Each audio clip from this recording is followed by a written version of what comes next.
Bom, eu sei que esse é um horário crítico, 5 horas, 5h30, é a hora que muita gente precisa sair por alguma razão. Em 6. Qual é o nosso teto? 6h30? Era 6h30 se a gente tivesse começado. Tá bom. Então, eu vou tentar. Bela, não se sinta culpada, pode ir. Antônio, talvez. Ok. Isso é boicote, viu? Chama-se. Sabe Tá. que aí ninguém vê você sair.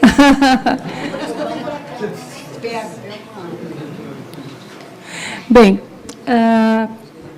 são duas histórias muito diferentes, como vocês viram, e a minha não vai ficar para trás. Ela também vai ser uma história bastante diferente. E é tão gostoso, enfim, eu tenho ouvido pouco.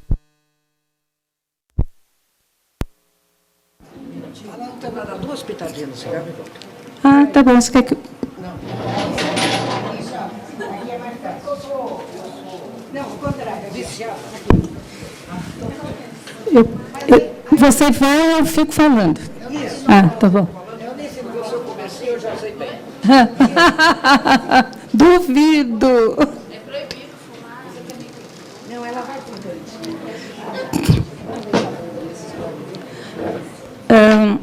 Então, eu dizia que, naturalmente, a minha história também vai ser diferente. E, dado o adianta da hora, eu acho que eu vou me limitar a alguns pontos, talvez mais até anedóticos da minha trajetória, do que mesmo pontos assim profundos, profundas reflexões teóricas ou metodológicas. De qualquer modo, nós vamos tentar. Eu acho que nós três fazemos parte dessa primeira geração de antropólogas brasileiros que tiveram formação sistemática, porque a geração que nos formou aqui no Brasil foi uma geração autodidata. Essa é, mais ou menos, o quadro geral. Eu fiquei pensando se eu podia afirmar isso, lembrando do Galvão. Mas Galvão terminou o doutorado dele em Colômbia em 1947, se não me engano, de sorte que se inclui perfeitamente dentro desses que começaram a sua formação nos anos 40, exato. Bom, então, eu, sem dúvida nenhuma, me sinto parte dessa geração e, pelo exposto pela carta... Eu não posso pôr o pé aqui, eu quero tirar essa coisa sua aqui. Pelo exposto pela Carmen, pela Eunice, elas também. Bom, como foi que eu comecei? Eu comecei, meu primeiro contato com a antropologia foi no curso de Geografia e História, naquele tempo ainda era Geografia e História, na Faculdade de Filosofia da... Mais perto, microfone. Não. Falar mais longe? Tá bom. Eu não devia, né? Bom, eu comecei... meu contato com a antropologia, primeiro, foi como aluna do curso de Geografia e História, na Faculdade de Filosofia, atualmente, da Universidade da Bahia, quando lá ingressei em 1949 e encontrei o Dr. Tales como professor. Ele era uma pessoa muito séria, muito centrada, mas tinha uma capacidade extraordinária de nos encantar pela antropologia, de sorte que foi um encantamento para a vida, né? E é por conta desse encantamento que eu estou hoje aqui ainda falando para vocês sobre essa minha trajetória. Eu tive a felicidade, então, de começar já a aprendendo rudimentos da antropologia. O curso de Geografia e História oferecia 3 disciplinas, uma por ano, disciplinas de um ano, e, entre as quais língua tupi, e nós nos dedicávamos àqueles que estavam interessados muito a estas disciplinas.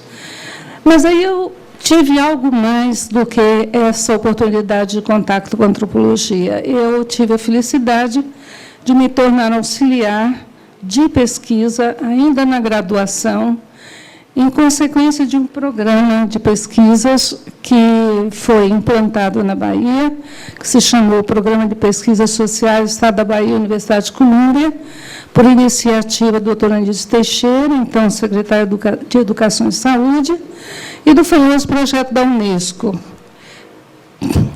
Então, foram oportunidades únicas, aquelas do tipo... Eu estava lá na hora. Não houve nenhum planejamento nesse sentido, mas aconteceu. Esse programa de pesquisas trouxe para estudo de comunidades na Bahia uma equipe de doutorandos da Universidade de Colômbia, todos orientandos do professor Wegley.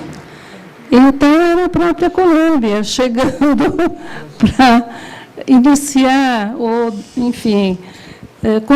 contribuir para a formação daqueles estudantes brasileiros que iam participar desse projeto. Esse projeto foi realmente algo de extraordinário. Quanto mais eu vivo, mais eu me dou conta que sim, porque a Bahia era uma... Enfim, não era São Paulo, não era o Rio de Janeiro, né? Não tinha nenhuma tradição antropológica importante, mas... tinha o doutor Anísio, acredito, né? Hoje eu tenho estado muito interessada retornei à educação, estou envolvida num projeto que se chama Educação e Desenvolvimento, Anísio Teixeira e o Projeto Colômbia, porque o interesse do doutor Anísio pela educação é uma coisa inusitada. Todos nós sabemos que a relação entre educação e antropologia, esses 2 campos, é uma relação difícil, é uma relação muito pouco cultivada. E os antropólogos não tinham, pelo menos até muito recentemente, grande interesse por essa temática, e vice-versa. Talvez até os cientistas sociais tivessem um pouco menos.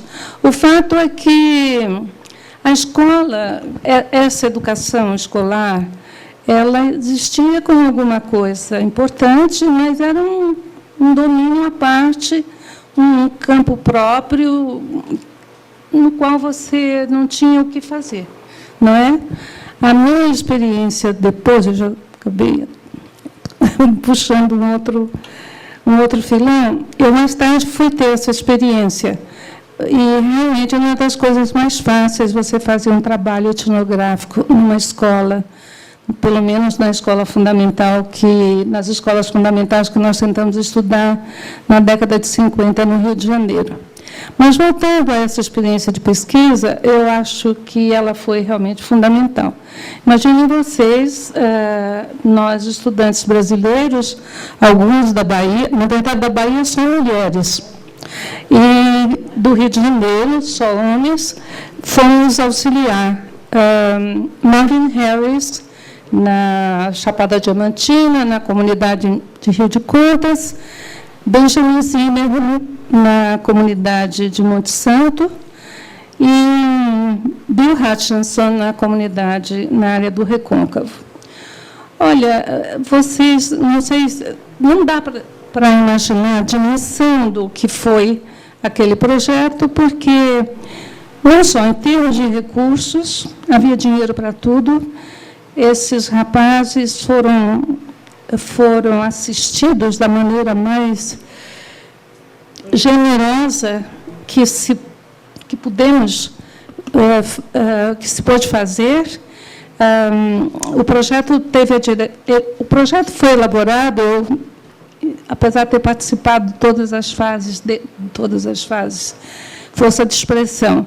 O projeto teve uma fase preparatória na Universidade de Colômbia, através de seminários que o professor Wegley fazia com esses doutorandos que viriam, e na Bahia, com um pequeno grupo em torno do Dr. Tales. Na verdade, o pequeno grupo era mais eu do que qualquer outra coisa, em termos de auxiliar, tentando criar as condições ideais para que eles pudessem trabalhar, em termos de levantamento de dados, o que nós imaginávamos que fosse importante para essa equipe encontrar na Bahia a respeito das áreas que eles iam estudar.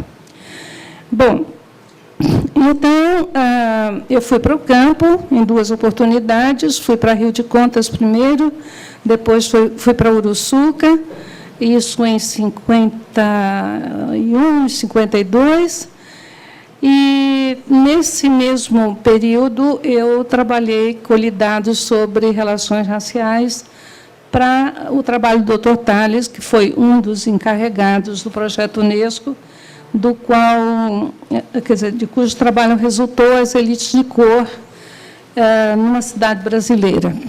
E um outro trabalho, que foi uma coletânea editada pelo professor Wegley, a partir dos trabalhos feitos pelos seus orientandos em cada uma das comunidades.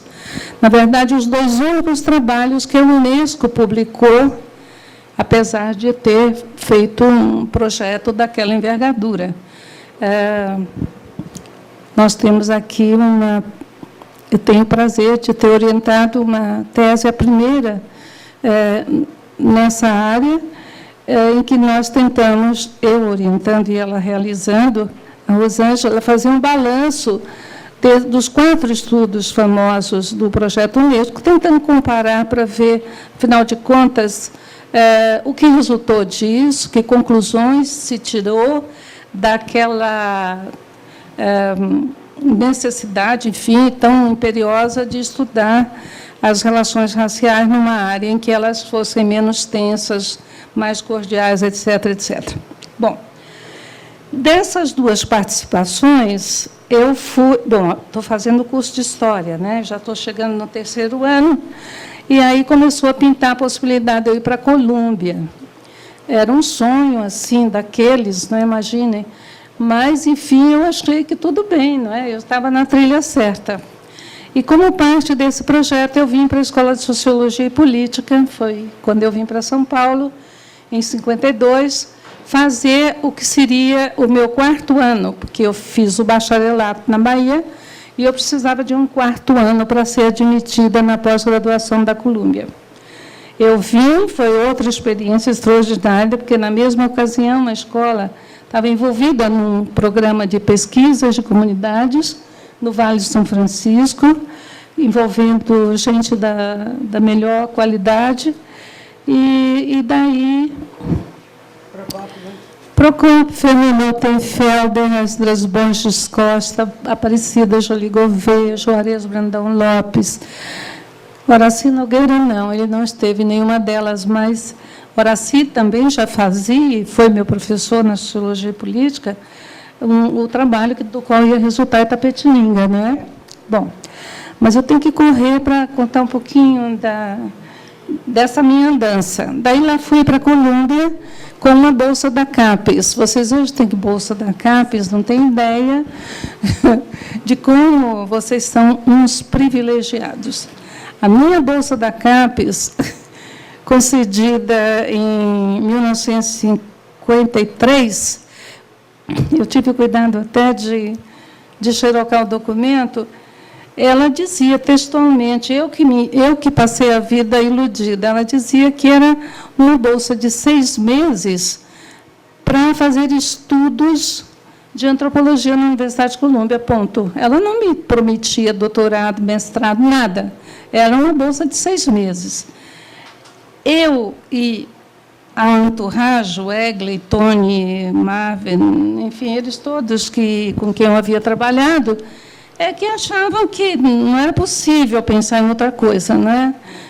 Como que me mandavam para a Universidade de Colômbia para fazer estudos em antropologia, estudos pós-graduados em antropologia, sem a possibilidade de concluir esses estudos. Mas foi o que aconteceu. Então, a bolsa era de $200 e por 6 meses. Quer dizer, eu fiz milagre. A bolsa dava para pagar o alojamento e comer, não é? Eu me lembro que, no mês de novembro, eu já começava a fazer frio e eu não tinha um motor nem dinheiro para comprar.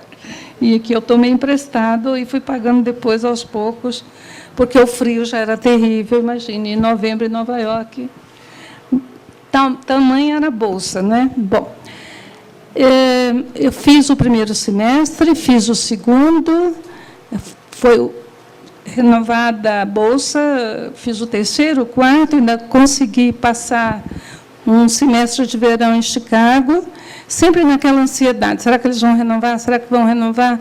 E foi assim até que a política mudou e o doutor Anísio perdeu a força que tinha para... E eu voltei. Voltei com todos os créditos de disciplinas, que, na ocasião, para o doutorado eram 60, eram 20 disciplinas de 3 créditos, exame de qualificação, os compreensivos, né? E os exames de línguas. E um esboço de projeto para fazer a pesquisa de campo. Eu muito desconfiava do que estava me aguardando. Então, vim esperançosíssima, fui procurar o doutor Anísio, o compromisso com a CAPES era esse, e ele simplesmente disse que não estava interessado no meu projeto, que ele tinha problemas muito mais sérios para cuidar, e que ele ficava até muito decepcionado comigo, que vinha muito mais interessada nos meus projetos pessoais do que nos verdadeiros problemas do país. Bom, eu saí de lá arrasada, com o convite para trabalhar no CBPE, que fazia parte do seu grande projeto nacional. O meu projeto era para dar continuidade aos estudos de que eu tinha participado. Eu queria ver que tipo de sociedade estava se formando no norte do Paraná, a partir das migrações internas e dos descendentes dos colonizadores, né? Ele absolutamente não estava interessado nisso e disse que, enfim, ou dá ou desce, ou aceita, ou tchau. Bom, eu fui para a Bahia, onde encontrei os veteranos reunidos em 1955, reunidos naquela reunião, enfim, em que seria fundada a ABA, né? Por isso que eu estava naquele pódio outro dia lá. Quer dizer, a ABA foi fundada exatamente nessa reunião de 1955. Bom, Novos Fora, eu acabei aceitando o convite do doutor Anísio e fui trabalhar do CBPE.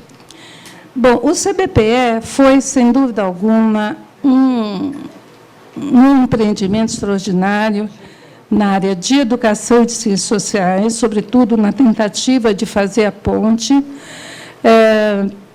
Editou uma revista que, não sei se alcançou quase o número 30, o que era uma raridade. O CBPE foi fundado em 55 e parece que sobreviveu até a mudança para Brasília. Bom, no CBPE, eu fui para o CBPE como quem vai para a forca, assim, bem, eu não queria estudar educação de jeito nenhum, eu queria fazer o meu projeto lá da Colômbia, e daí o tempo foi passando, e período de carência, e não sei o quê, e meu projeto de fazer um doutorado em Colômbia foi para o espaço.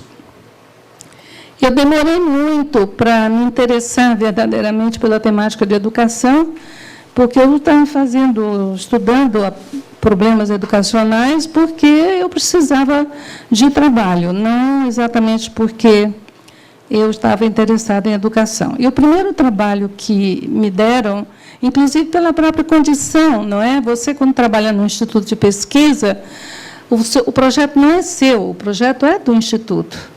Então, você não tem essa liberdade, você tem que fazer do limão a limonada, foi o que eu não soube fazer. Então, eu fui fazer a avaliação dos estudos de comunidades que tinham sido feitos até então,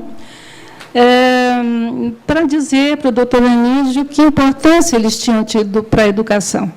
E o que eles tinham contribuído para o conhecimento dos problemas educacionais. A começar pelos da Bahia, eles não tinham colaborado praticamente muito, porque nenhum dos doutorandos estava interessado no tema, e cada um estava interessado em fazer a sua tese de doutorado, que passava longe da temática da educação. Então, dos trabalhos publicados, eu acho, há 2 trabalhos publicados, o do Marvin Harris, que é o Town and Country in Brazil, e o do Hutchinson, que é sobre uma plantation, alguma coisa assim. Eu nunca lembro direito do título do trabalho dele. Muito bem. E a avaliação causou assim, um certo mal-estar, porque o professor Wegley era um dos diretores também do CBPE e tinha sido formador daquela equipe. Como é que eu vou chegar para dizer aquelas coisas? O texto está publicado da Educação e Ciências Sociais, mas era o que eu tinha para dizer e foi dito. E aí eu propus fazer um estudo de comunidade, de bairro, no caso, no Rio de Janeiro, onde eu pudesse estudar a relação de escolas primárias com a comunidade. Foi um imenso aprendizado e foi um momento em que eu entrei em contato com as favelas do Rio e, através desse contato, eu pude desenvolver um trabalho que me interessou muito mais, porque era o momento, a grande migração do Nordeste para o Sul, ainda não tinha se concretizado, mas já tinha avançado muito e tinha sido responsável pelo crescimento das favelas. E também pelo impacto, pelo crescimento da matrícula nas escolas, que não estavam preparadas absolutamente para receber aquela clientela nordestina e, basicamente, de zona rural. Então, vocês imaginem o descompasso entre a escola e essas crianças. Foi uma das coisas mais interessantes, ricas, que eu consegui fazer. Foi aí que eu comecei a me sentir um pouco mais antropóloga. Eu esqueci de dizer a vocês que a minha primeira experiência com o Dr. Tales foi numa pesquisa que ele chamava de pesquisa do estaleiro, e ele queria muito fazer essa pesquisa. A pesquisa era numa área ocupada em Salvador, recentemente ocupada, e ele queria saber como é que era essa coisa de ocupação urbana, né? Ocupação urbana fora da lei, legal, etc. Enfim, os fundamentos do que viria a ser o grande crescimento das favelas e das periferias de São Paulo. E eu, muito nova, e sem saber o que fazer, achei que, como é que eu ia chegar, bater na porta das pessoas, ali na Madragon, bairro da minha cidade, para perguntar aquelas coisas todas. Eu tive muito pouco sucesso, porque eu morria de aflição. Fiz algumas entrevistas, voltei e disse, doutor, disse para ele das dificuldades, as pessoas nem sempre estavam, não sei o quê, e eu mesma, bom, enfim. Aí chegou o Projeto Colômbia e a pesquisa do estaleiro ficou de lado. E ele continuou me cobrando essa pesquisa, sobretudo depois que outras invasões aconteceram em Salvador, e das quais eu tive um conhecimento bastante próximo. Bom, em Rio de Contas, eu descobri muito depois que todos nós éramos neófitos em trabalho de campo, nós, estudantes brasileiros, e os 3 americanos. Era o treinamento deles, é como vocês, quando vão para o campo com o seu projeto, não é? E um orientador acompanhando. O orientador, o Wegley, estava lá o tempo todo, e aquela era a primeira experiência deles. Mas, enfim, eles tinham que nos orientar, dizer o que eles queriam que nós investigássemos e tal. E nós fomos e fizemos o trabalho. Eu acho que foi um trabalho mais consistente, mas ainda sem a sensibilidade necessária para saber o que era mesmo importante, né? A ideia, tudo é importante, vocês observem tudo e vão a tudo. Batizado, casamento, funeral, tudo que acontecesse, parto, nós tínhamos que, sobretudo porque o homem tinha muita dificuldade de trabalhar com as mulheres. E eu e Maria Raimunda, então, estávamos lá para isso. Mulher, criança. Bom, a questão reprodutiva, ele não... Já, né? Bom. Então, a experiência de campo, ela vai crescendo. E quando eu esbocei o meu projeto de doutorado, eu achei que eu já estava suficientemente madura para ir para o norte do Paraná fazer a tal pesquisa. Não sei se estava, não sei se teria conseguido fazer, porque o lugar da mulher era muito complicado naquele momento. Para eu ir para Rio de Contas, foi armado um esquema. Primeiro, era minha mãe que iria comigo, porque uma moça com 18 anos, como é que ela ia para o campo, ainda mais com um bando de homem, para fazer um negócio que ninguém nem sabia direito o que era, antropologia, pesquisa de campo, enfim. Mas a Maria Raimunda, que era minha colega, acabou se interessando e resolveu o problema. Bom, fiquei na educação, e aí, no Rio de Janeiro, eu vou só colocar uma coisa que eu acho muito importante que vocês vão estranhar, que foi, mas que tem tudo a ver com essa questão da relação entre as ciências sociais e a educação. Darcy Ribeiro, na ocasião, era diretor do Museu do Índio, e tinha plantado, quando eu cheguei no Rio, em 55, ele tinha acabado de criar o curso para formação de especialistas, alguma coisa assim, na área das ciências sociais. Que não fosse, ou não for, o primeiro curso da Escola de Sociologia e Política, teria sido o primeiro curso de formação em ciências sociais em nível superior. Na segunda-feira, encontrei o Klaas aqui, que foi da segunda turma, e, enfim, está aí, né? Klaas Wortmann.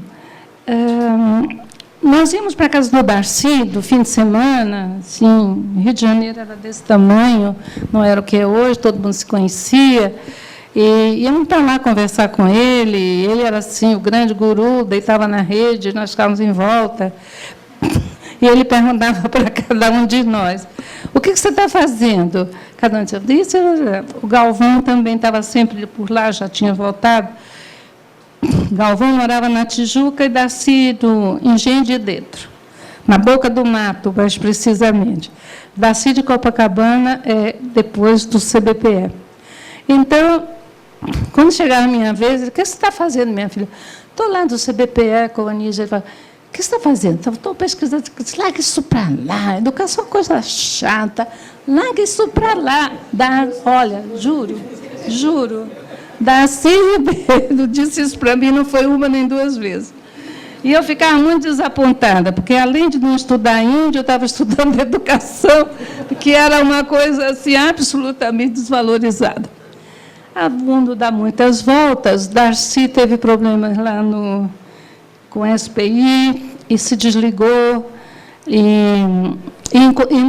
conheceu o doutor Anísio de perto, porque os dois eram muito parecidos, né?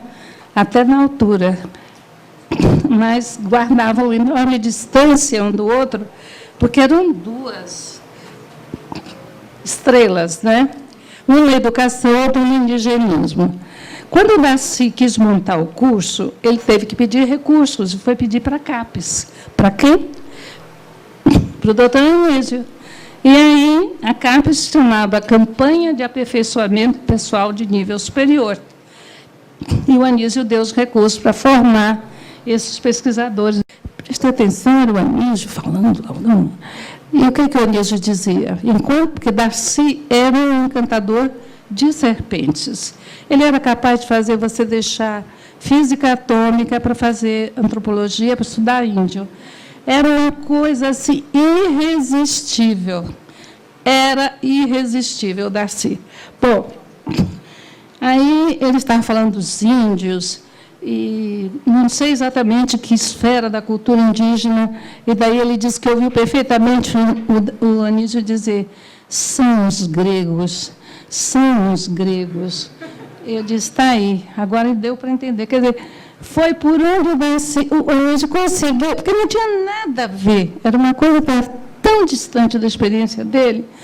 A minha tem uma informação que é completamente ouvir por outro lugar, e é uma formação clássica, quer dizer, os gregos aqui fizeram a ponte. Então, você vai procurando os gregos lá, porque, né, algumas formulações gregas eram realmente indígenas, eram tão sábias e tão extraordinárias quanto a dos gregos. Bom, eu fiquei no CBPE há 6 anos, e eu acho que uma boa parte da minha produção está nessa área. E, por causa dessa minha entrada meio como se diz, o Gitz tem uma frase para a antropologia, né? Ela entra meio sem jeito, né? Eu entrei no CBPE meio sabendo que o Anísio, sabendo o que ele achava, e, enfim, ele sabia que a educação não era a menina dos meus olhos e que eu estava lá porque, afinal... Mas... E aí as coisas se complicaram quando da eleição do Jânio Quadros, porque com a eleição do Jânio Quadros eu estou acabando. A eleição do Jânio Quadros mexeu com Deus todo mundo. Ele, inclusive, parece que torna todos os pesquisadores, etc., CLT, e daí houve aquele reboliço, aquela insegurança. Eu disse, olha, o primeiro concurso público que houver, eu faço. E passei, entrei, mudei de área. É aí que está, né? Mas mudei de área, feliz da vida, e todo mundo achando que eu tinha dado um passo gigantesco na minha vida. Fui trabalhar no Instituto Nacional de Imigração e Colonização. Eram as temáticas do momento, né? Filha de agora vou voltar para o meu tema.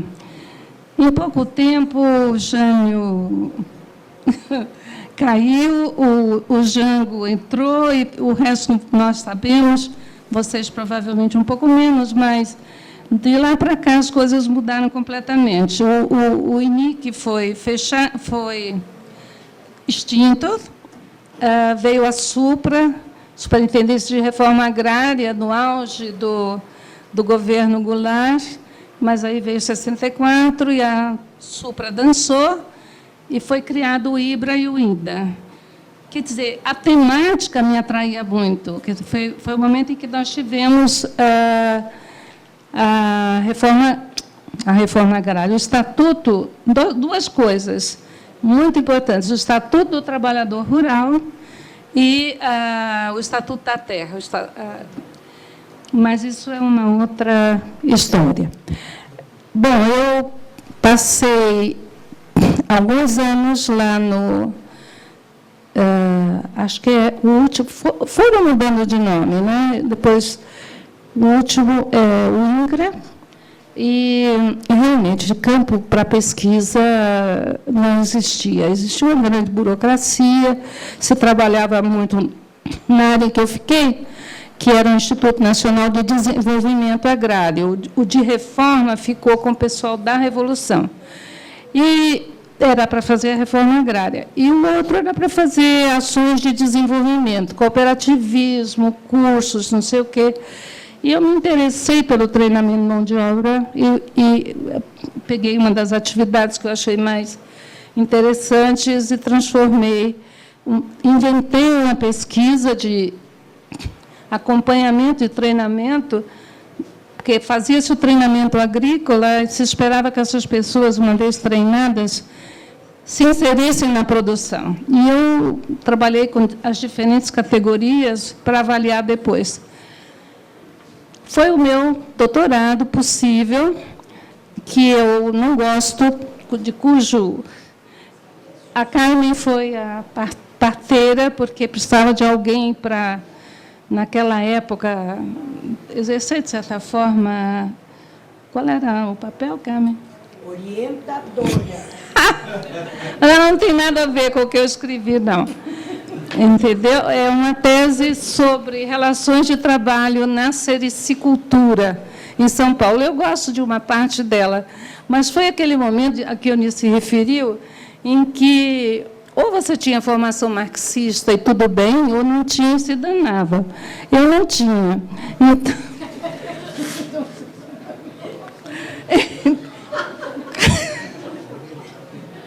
eu não tinha, mas achava que...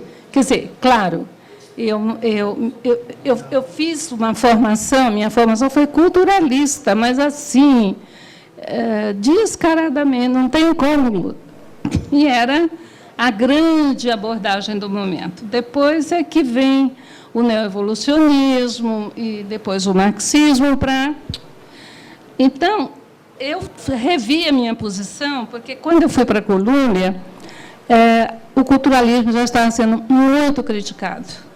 E pela turma do Marvin, do Marshall Solins, do Peter Veida. Então, eu tive a oportunidade de viver essa crítica. Então, não vim de lá ingênua, assim, acreditando piamente no que o culturalismo ensinava. Eu acho que continua sendo muito importante, mas com todas as críticas que foram feitas, todas as críticas eu acho que foram pertinentes. Bom, então, como fazer essa tese? Ela não é nem uma etnografia, nem uma tese marxista, e é por isso que eu não gosto dela. Depois... Bom, das áreas seguintes, vocês vão estranhar, ou vão querer saber, mas eu não vou contar, como foi que eu fui trabalhar com religião, que é uma área em que eu trabalhei bastante. Quer dizer, olha que percurso. Mas eu estou voltando para a educação e dentro de tudo isso, relações étnicas, porque desde que eu lidei com as crianças faveladas na escola pública, eu não pude mais perder de vista essa relação, a importância da nossa problemática em relação ao negro na sociedade brasileira. Quando eu trabalhei com as escolas, o foco não era o negro, o foco era o favelado. O negro vem a se tornar foco depois, mais tarde e tal. Mas, sem dúvida nenhuma, a maioria dos alunos era de negros. Olha, desculpem, viu? Muito obrigada. Fica para uma outra oportunidade o resto da história.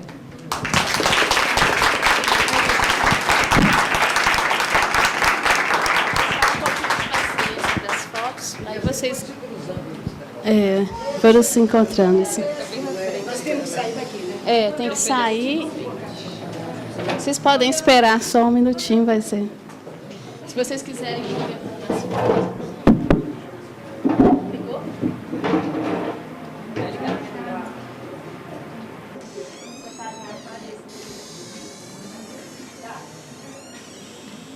Essa é a legenda da própria carne.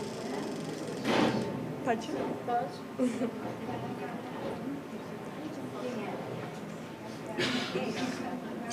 Deixa eu te perguntar, assim, eu vou passando, você vai falar alguma coisa das fotos?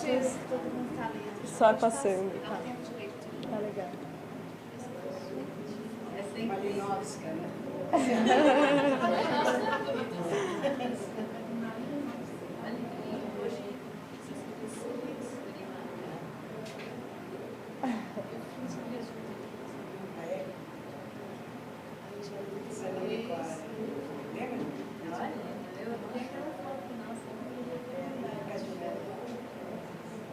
Se quiser que eu volte alguma coisa, se quiser. É o meu amigo, tá com isso. Desde mocinho. As meninas fecham os olhos agora.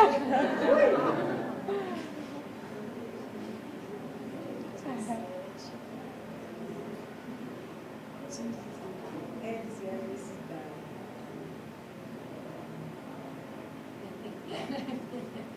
Reflexão. Dos dois. Isso agora está.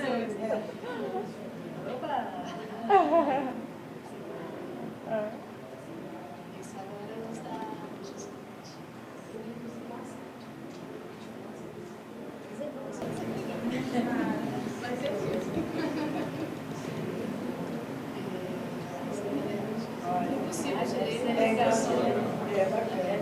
Mas dá de novo. Porque tinha que passar ali Tem que passar de do trabalho. lado, né? Se vocês olharem lá no fundo, as duas moças de saia. Eu sou a do lado esquerdo, onde vocês estão vendo,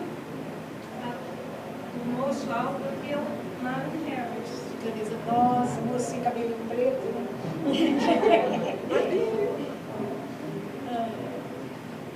Uma zona de cacau, são barcaças onde se secava a semente do cacau. E o que vai fazer de conta, daqui a pouco tinha uns homens numa outra foto. Essas barcaças são, enfim, tem uma cobertura que eles colocam, retiram de acordo com o tempo. Não pode molhar, né?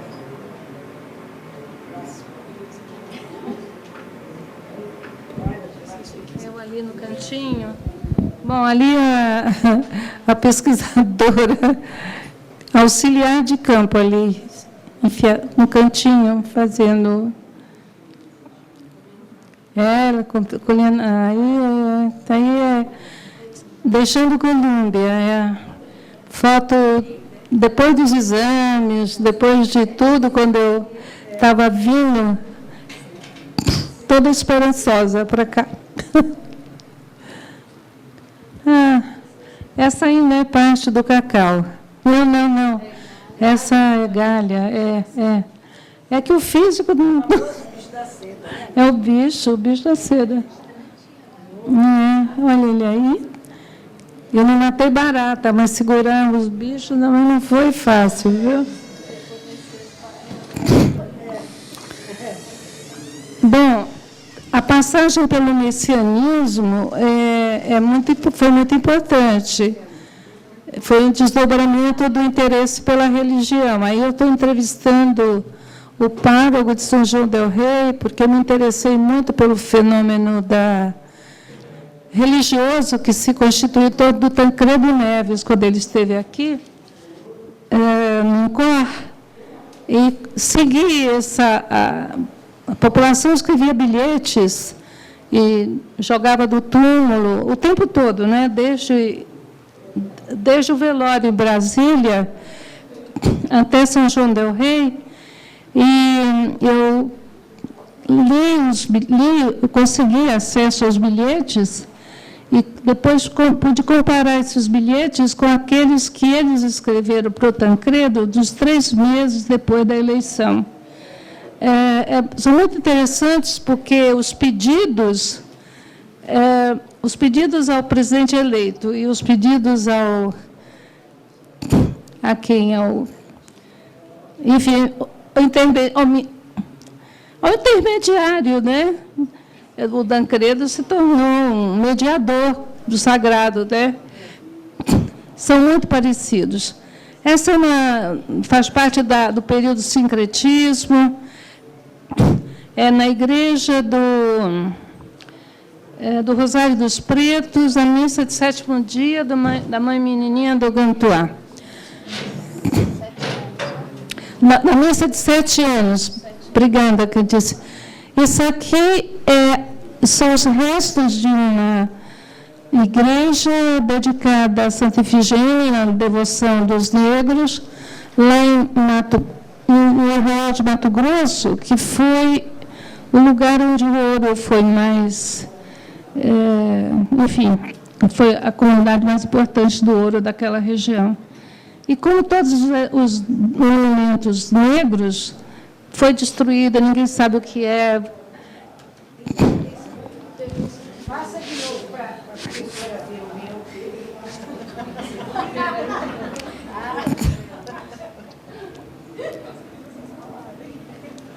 Vale a pena.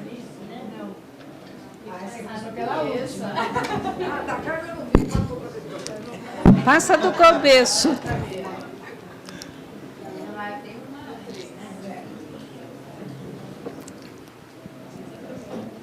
Esse é o encantador de serpentes. Eu tenho uma fotografia do Tarcísio dele me beijando.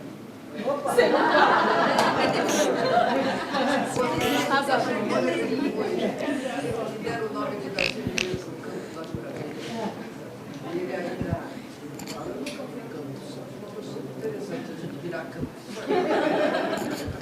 Deram o nome de quê? Do Darcy Ribeiro para o UNB. Ah, A Malinowska, né?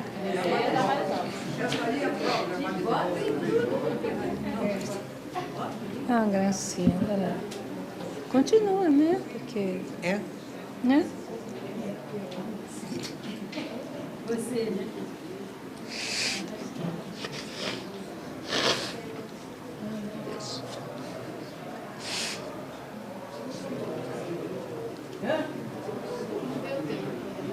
É, se começar a falar, eu tem muita. Olha essa daí, Ai. Ai, você tinha pulado, né? Eu não sei. Ela está pulando da sogra.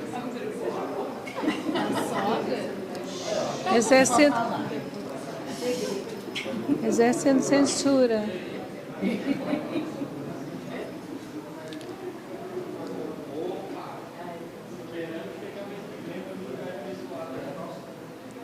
Aí é um momento de reflexão, Eunice. Eu e ele.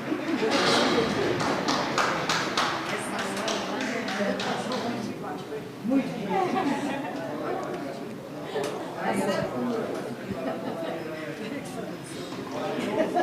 Sabe que eu converso com os cachorros, né? Eu converso com os cachorros. Eles entendem.